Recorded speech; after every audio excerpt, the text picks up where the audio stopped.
Misterios no resueltos. Homicidios.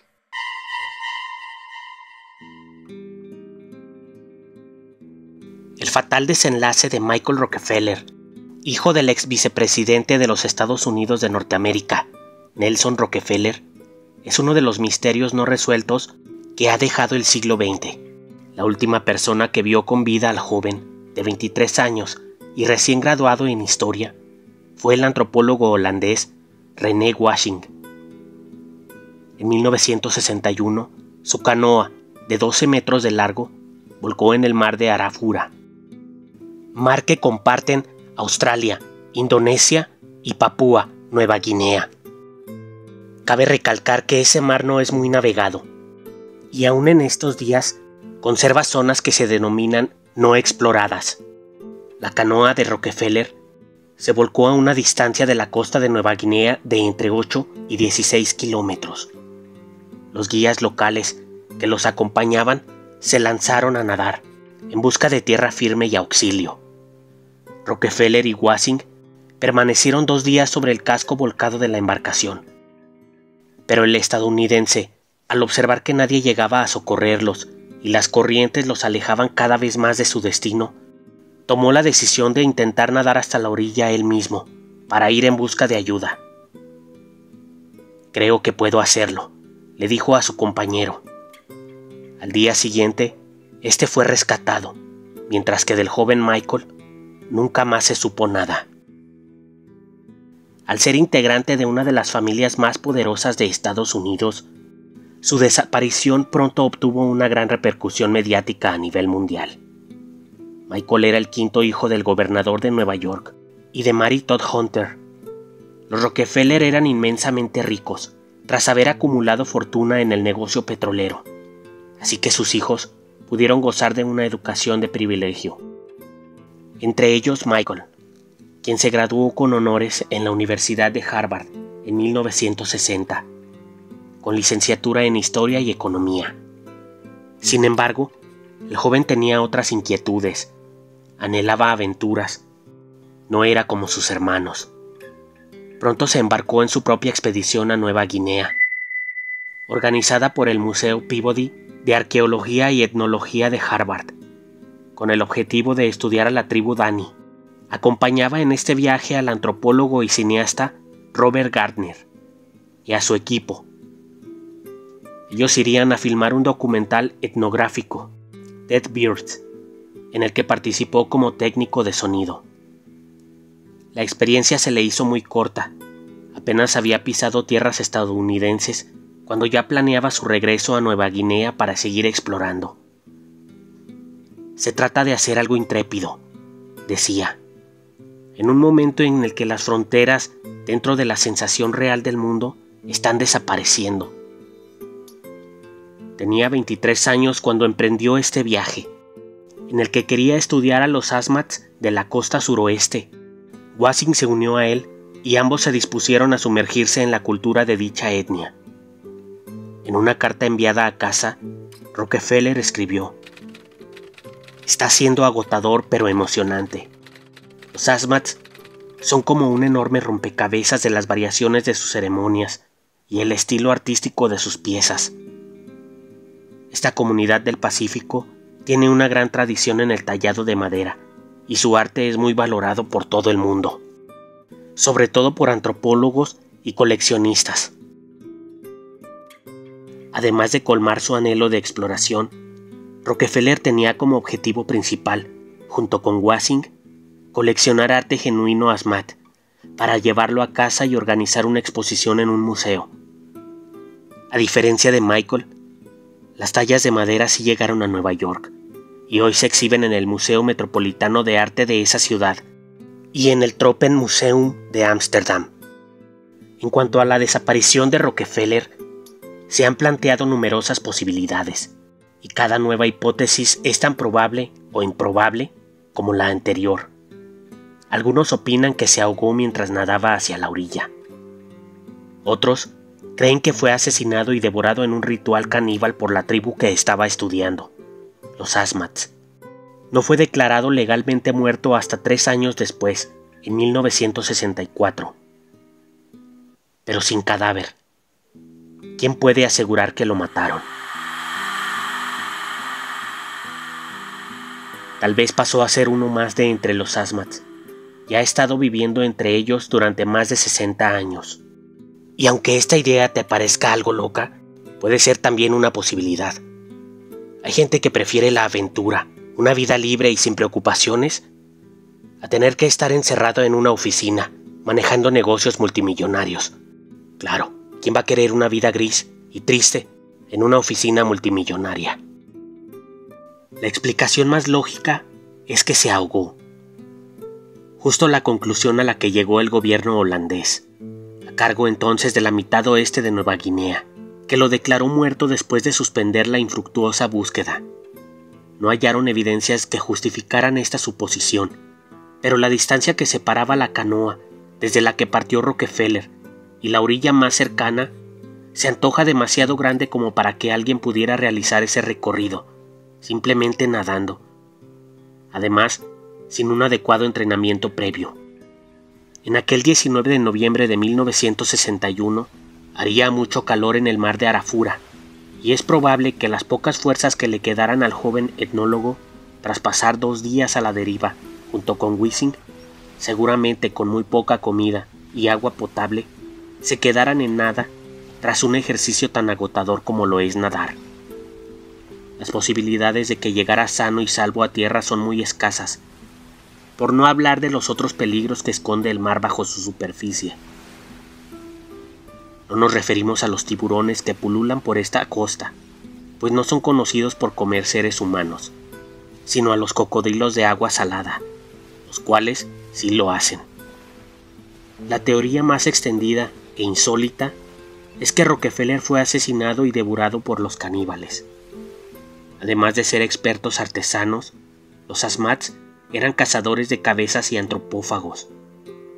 Esta cultura, a diferencia de la del pueblo Dani, incluía en su modo de existencia el asesinato y la barbarie.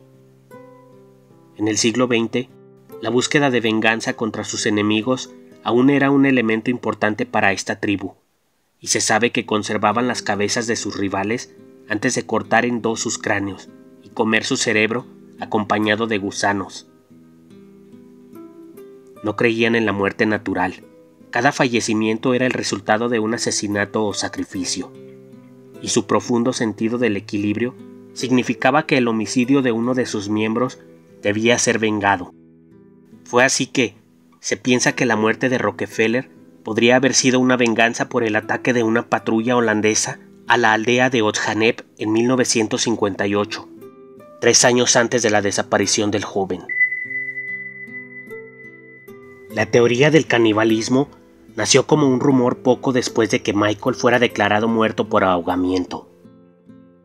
Para muchos, aquella era una hipótesis ridícula, no así para el periodista y escritor Milt Macklin, quien emprendió una expedición a Nueva Guinea en 1968 para investigar la desaparición de su compatriota. En el bestseller de 1972, The Search for Michael Rockefeller, exploraba la posibilidad de que el aventurero aún estuviera vivo y retenido por los Asmats. Pero, ¿en qué sustentaba esta nueva teoría? ¿En qué? En su libro. Macklin recogía los testimonios de personas que creían haber visto a Rockefeller en una isla situada cerca de Nueva Guinea, en fechas posteriores a su desaparición. De hecho, según cuenta, su interés por el caso despertó tras ser abordado por un hombre australiano algo sombrío y llamado Donahue, que le dijo: «Supón que te digo que vi a Michael Rockefeller vivo hace 10 semanas». Y a continuación, le contó emocionado que lo había visto en las islas Trobriand, ubicadas a cientos de kilómetros del mar de Arafura, lugar donde se le vio con vida por última vez. Por su parte, al sacerdote holandés Jan Smith, que había conocido al estadounidense en Nueva Guinea, le pareció ver una vez a un hombre Asmat que vestía unas bermudas que habían sido de Rockefeller. Creía firmemente que el joven había sobrevivido a su travesía a nado en aguas de Arafura y que los Asmats lo habían capturado para comérselo. El cura no pudo dar con más pruebas de la desaparición de su amigo, ya que fue asesinado en 1965. Desde la muerte oficial de Rockefeller, otros supuestos testigos oculares han jurado haberlo visto vagando por los remotos pueblos de los Asmats durante las últimas décadas. Sin embargo, al igual que ocurre con las teorías del ahogamiento y el canibalismo, todavía no hay evidencia alguna que respalde tales avistamientos. Cuando el compañero de viaje de Rockefeller, René Wassing, fue finalmente rescatado de la canoa por un buque enviado desde Merauke, se encontraba a más de 35 kilómetros de la costa de Nueva Guinea. La corriente lo había arrastrado. Aunque solo había transcurrido un día desde la separación de los dos hombres, no fueron capaces de encontrar a Michael. El gobernador holandés Peter Platil dispuso barcos, aviones, soldados y unidades policiales para intentar localizarlo. El grupo de búsqueda creció y creció. Incluso, muchos residentes locales vadearon los manglares en busca del cuerpo. Sin embargo, nunca obtuvieron resultados buenos. Cuando el presidente John F. Kennedy tuvo noticia de la desaparición, envió a Nueva Guinea un telegrama expresando su preocupación, así como aviones y un barco de carga de la séptima flota de Estados Unidos.